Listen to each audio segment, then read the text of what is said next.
Although he had been under treatment for cancer for some 14 months, मतलब लगभग 1.5 साल, 12 महीने, 12 महीना 1 साल, 1.25 साल तक जो है ट्रीटमेंट चल रहा था उनका कैंसर का। Shahid was still on his feet and perfectly lucid, लेकिन मतलब कैंसर हो चुका था शाहिद को,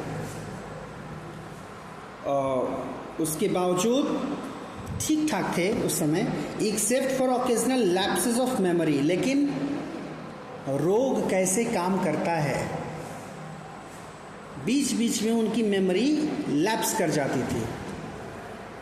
जब किसी को हाई शुगर हो या लो शुगर खास करके, या किसी को बीपी की दिक्कत हो, तो बीच बीच में ये समस्या हो जाती है, उसका दिमाग काम करना बंद कर देता है। मुझे याद है एक इंसान के बारे में, he was a teacher, Hindi के टीचर थे, लगभग 50 उम्र थी उनकी। किसी ऑफिशियल काम से निकले थे बाहर, मतलब काम करके निकले थे घर जाने के लिए, सड़क क्रॉस करनी थी, क्रॉस करते करते भूल गए कि वो कौन है, कहाँ है, क्यों आए हैं। मतलब न्यूरोलॉजिकल डिस्टर्बेंस हो गया ब्रेन में, और ये एक ऐसी समस्या है कि एक बार हो जाती है तो फिर ठीक नहीं होती, इंसान फिर नॉर्मल नहीं होता। तो हमने एक्सपेक्ट किया कि कोई दिक्कत आ गई होगी, दवा चलेगी तो ठीक हो जाएंगे, लेकिन शायद मुश्किल से 2-4 साल चले, उसके बाद वो फिर चले गए, नौकरी भी कंप्लीट नहीं की, चले गए। बहुत अच्छी पर्सनालिटी, एकदम लंबे चौड़े हेल्दी आदमी, आवाज़ एकदम ऐसी थी, बुलंद आवाज़ थी।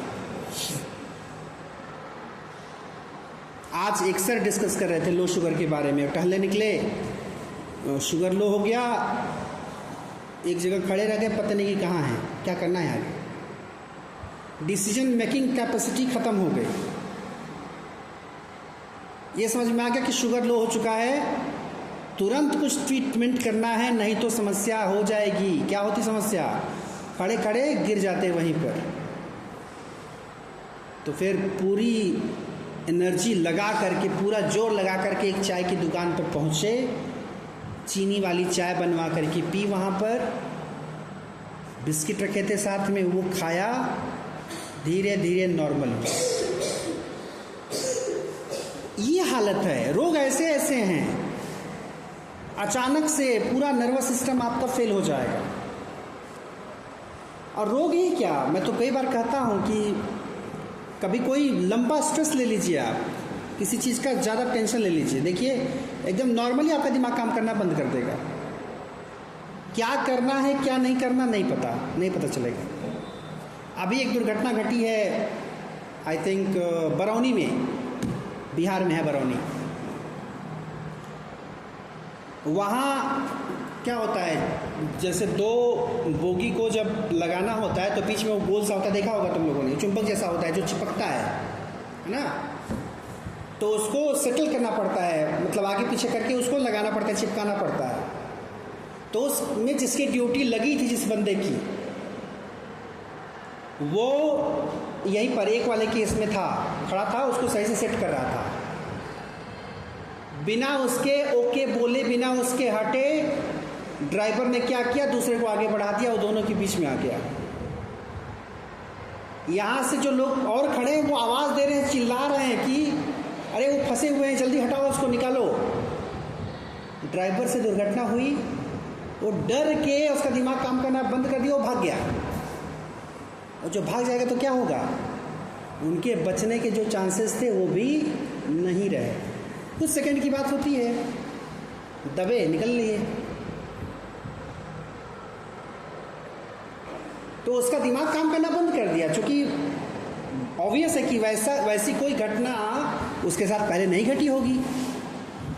अगर वहाँ थोड़ी सी हिम्मत, थोड़ा धैर्य वो रखा होता और फिर वापस कर लिया होता, उसको अलग हो गया होता, तो शायद वो बच जाते। लेकिन उनको वैसे जाना लिखा था, उसको वैसे भोगना लिखा था। नौकरी से भी हाथ धोएगा वो। तो ये चीज़ होती है। तो इनके साथ क्या हुआ, मेमोरी की लैप्सिंग बीच बीच में हो जाती थी। Although he had been under treatment for cancer for some 14 months, Shahid was still on his feet and perfectly lucid, except for occasional lapses of memory. I heard him thumbing through his engagement book, and then suddenly he said, "Oh dear, I can't see a thing." ऐसा होता था कि कोई किताब ही पढ़ रहे हैं और पढ़ते पढ़ते अचानक वो कहें कि मुझे कुछ दिखाई नहीं दे रहा। कुछ दिखाई नहीं देने से एक चीज़ मुझे याद आई, एक एक्सपीरियंस जो पिछले साल मेरे साथ हुआ था। ब्रेन इज़ द सेंटर जहाँ से सब कुछ गवर्न होता है। पहले भी शायद मैंने बताया होगा कई बार कि whatever you feel, whatever you see, whatever you hear, जो कुछ भी आप देखते हैं, सुनते हैं, महसूस करते हैं, सबका सेंटर यहीं पर है। अगर ये गड़बड़ हुआ तो आप चीज़ों को महसूस करना बंद कर देंगे। यही कारण है कि जब किसी को लकवा लगता है तो जिस पोर्शन में उसके लकवा है उसको आप जो है काट डालिए, उसको पता नहीं चलेगा। नुकसान होगा शरीर में उसको, लेकिन उसको दर्द नहीं होगा, क्योंकि ब्रेन क्या करेगा, ब्रेन सिग्नल देना बंद कर देता है, तो फील करना ही नहीं देगा कि कहीं कोई दर्द है। यही कारण है कि पेन किलर बहुत खतरनाक होते हैं। जब आपको कहीं पेन हो रहा होता है, आप महसूस करते हैं बहुत दर्द है, तो पेन किलर क्या करता है, आपके न्यूरॉन्स को ही उस हिसाब से मॉडिफाई करता है कि आपको पता ना चले। ऐसा थोड़ी कि समस्या खत्म हो गई, समस्या तो है, जिस कारण से वो दर्द है वो समस्या स्टिल रहेगी, लेकिन आपको दर्द का एहसास नहीं होगा। मतलब एक तरह से कह लिया जाए कि वो दवा आपको मूर्ख बनाती है और आपको लगता है कि दर्द अब नहीं, आप महसूस नहीं करते। तो इसीलिए पेन किलर बहुत खतरनाक होते हैं। इस ढंग से अगर वो काम कर रहा है आपके शरीर में तो ऑब्वियस है कि उसका कितना बुरा असर होगा। जैसे जो यूज़ करते हैं आप मच्छर मारने वाली दवा, अगरबत्ती या ऑल आउट या जो कुछ भी क्या बोलते हो उसको आप, कॉइल वगैरह, जो धुआं जीवित जानवर जो है, छोटे छोटे कीड़े मकोड़े, उसको मार दे रहा है, वो मर जा रहे हैं उससे। और आप जब वो इनटेक करोगे तो क्या आपको वो फायदा करेगा? ऑब्वियस है नुकसान करेगा। खैर,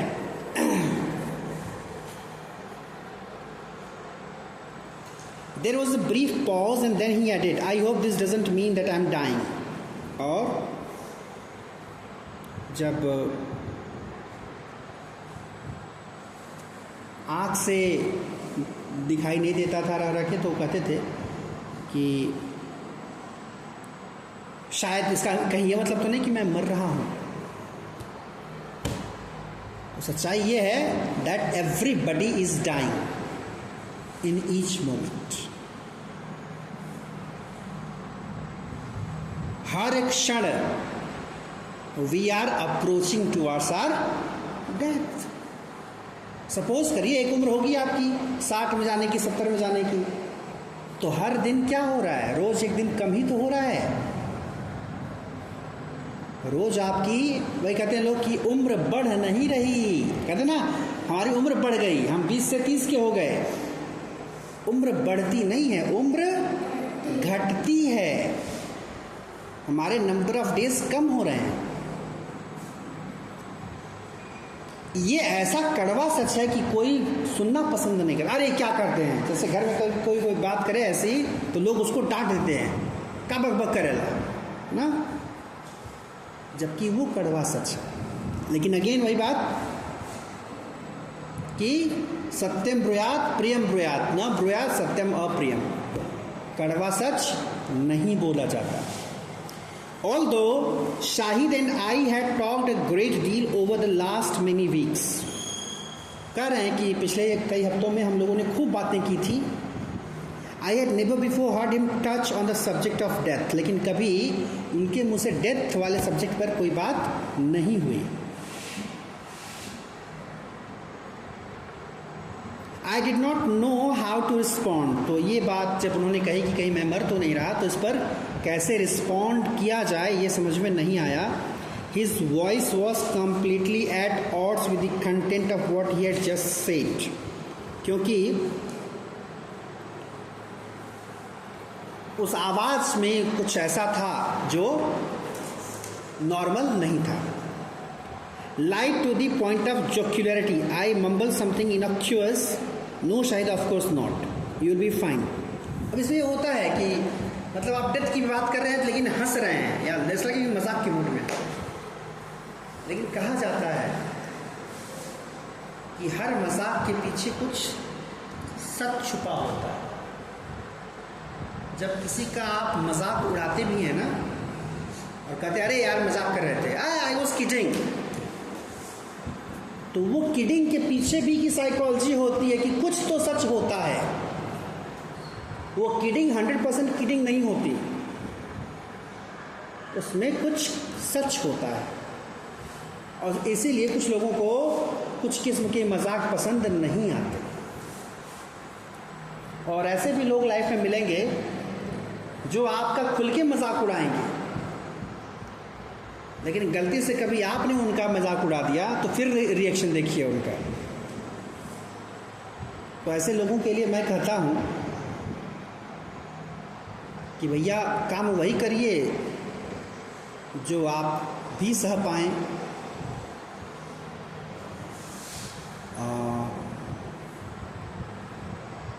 खैर, आई मम्बल समथिंग इनॉक्यूअस. तो लगा कि कुछ गड़बड़ है, तो फिर बोले कि नहीं शायद ऐसा नहीं है. यू विल बी फाइन, आप ठीक हो जाएंगे. अब ऑब्वियस है कि कोई कैंसर का पेशेंट है और आप उसको कहें कि आप ठीक हो जाएंगे, तो उसको लगेगा कि सामने वाला मजाक कर रहा है, उसको लगेगा कि सामने वाला तसल्ली दे रहा है. He cut me short in a tone of voice that was at once quizzical and direct. He said, "When it happens, I hope you'll write something about me." तब बोले, ये नहीं बोले कि तुम गलत कह रहे हो, बोले कि जब ये होगा. ये नहीं कहे कि अगर ये होगा, बोले जब ये होगा. इफ नहीं किया है, when बोला है. बोले जब ये होता है या होगा तो मैं चाहूँगा कि तुम मेरे बारे में कुछ लिखो. I was shocked into silence and a long moment passed before I could bring myself to say the things that people say on such occasions. Shahid, you'll be fine. You have to be strong. कुछ समय तक इनको समझ में नहीं आया कि क्या बोलें. मतलब डम स्टक थे कुछ समय के लिए. लेकिन उसके बाद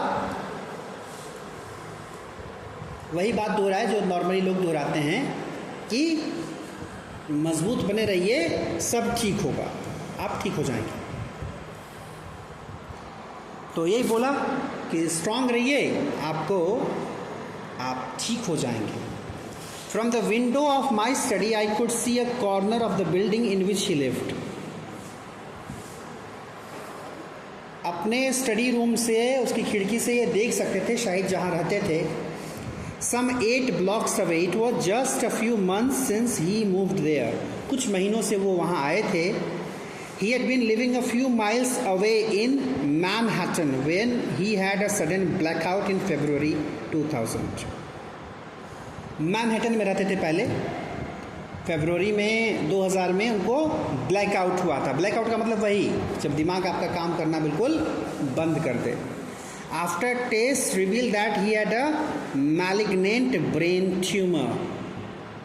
और ये ब्रेन ट्यूमर में ज़्यादा होता है. ऐसा जब किसी को ब्रेन ट्यूमर हो तो इस तरह की चीज़ें ज़्यादा होती हैं.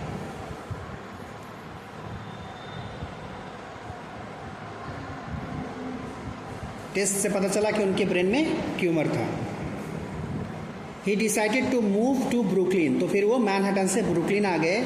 To be close to his youngest sister Samita, who teaches at the Pratt Institute.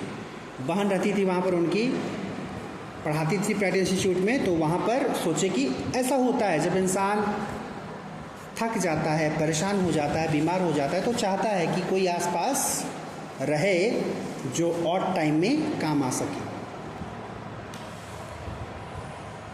तो इस तरह से वो एक्चुअली अमिताभ के नज़दीक नहीं आए थे, वो अपनी बहन के नज़दीक गए थे और संयोग से अमिताभ घोष उधर ही रहते थे नज़दीक में। शायद इग्नोर्ड माई रीअश्योरेंसेस, बार बार जो ये अश्योर कर रहे हैं कि सब ठीक होगा, उसको उन्होंने इग्नोर किया। He began to laugh and it was then that I realized that he was dead serious.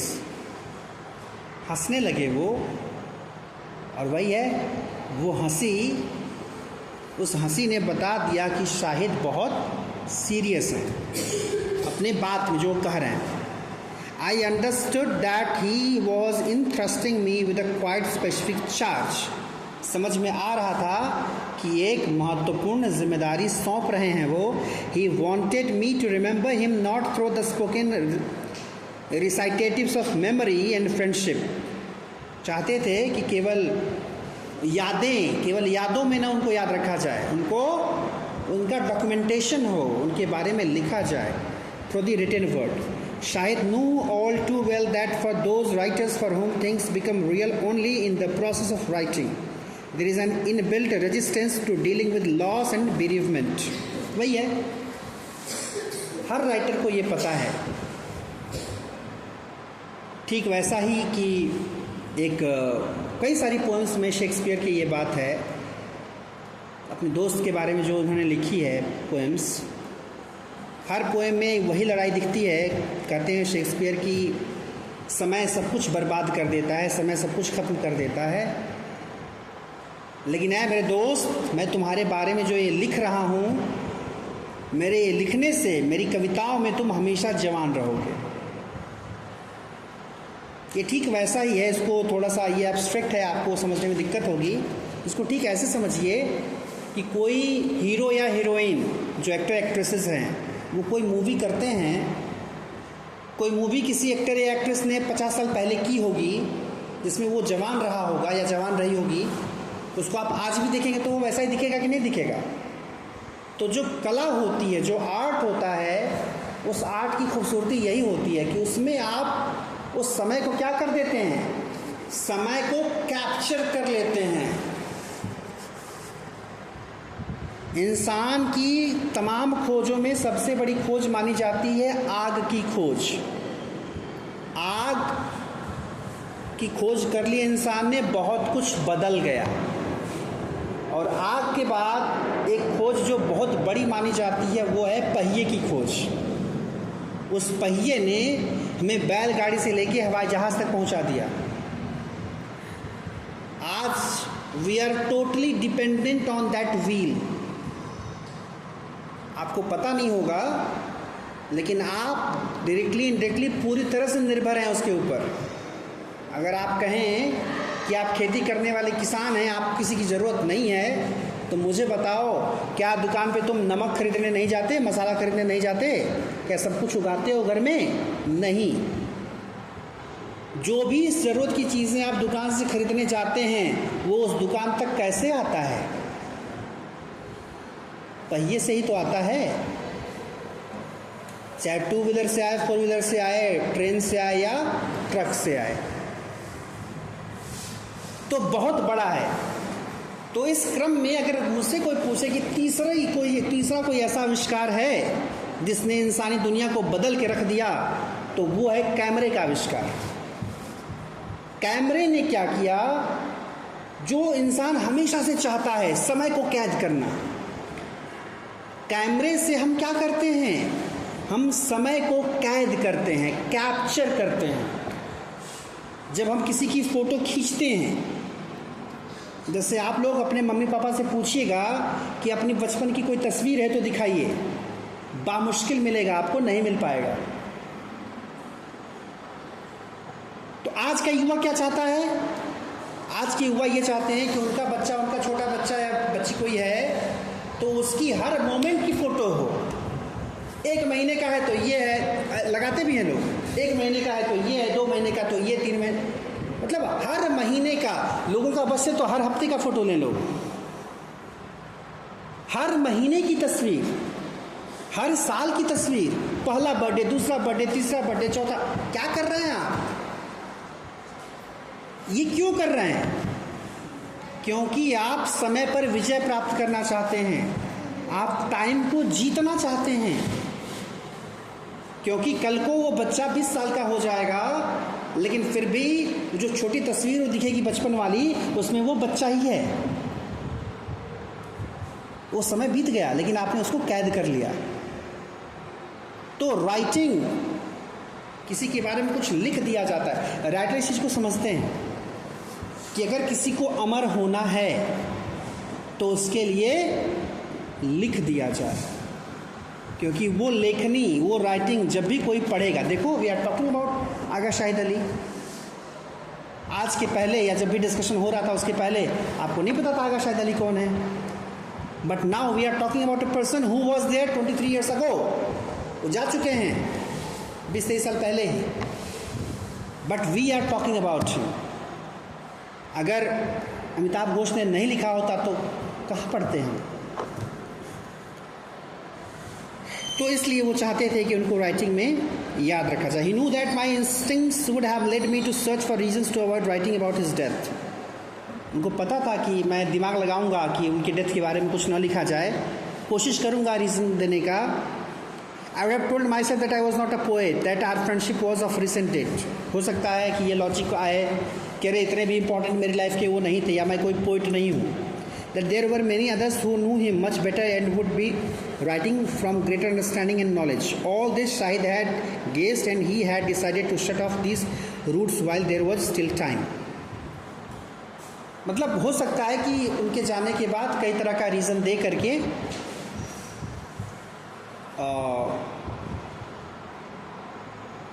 न लिखे उनके बारे में। तो इसलिए केवल पहले क्या बोले, when it happens I hope you will write something about me, ये था। अभी क्या बोल रहे हैं, you must write about me. तो ये जो मस्ट है, मस्ट कंपल्शन वाली बात है, नहीं तो कई बार कई बहाने करके आप भूल जाते हैं। मैं 4-6 दिन पहले अपनी डायरी पढ़ रहा था, तो उसमें मैंने लिखा था कि in coming future I want to translate writings of Bhikhari Thakur. Bhikhari Thakur Bhojpuri के शेक्सपियर कहे जाते हैं। कम से कम 5-7 साल पहले मैंने ये बात लिखी होगी, लेकिन मैंने आज तक एक लाइन उनका ट्रांसलेट नहीं किया।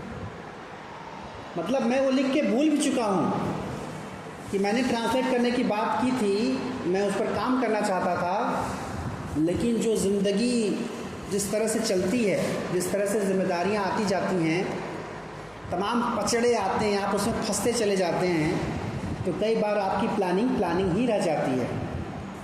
अब चूँकि भिखारी ठाकुर ने मुझसे प्रॉमिस नहीं ली थी कि मैं उस कंपल्सन में रहूं कि मुझे करना ही है, फिर मैंने सोचा कि अरे कई लोगों ने किया, मैं देख रहा हूँ लोग काम कर रहे हैं उस पर। लेकिन बात वही है कि कई लोग करेंगे तो इससे लोग ज़िंदा रहेंगे, मैं नहीं। अगर मुझे अपने आप को उस लेवल पर ले जाना है तो I will have to work that, क्योंकि दूसरे तो बहुत कुछ कर रहे हैं, तो उनका किया, उनके किए की हिस्सेदारी आपको थोड़ी मिलेगी। आप जो करेंगे उसके लिए आपको याद किया जाएगा। समय हो गया क्या?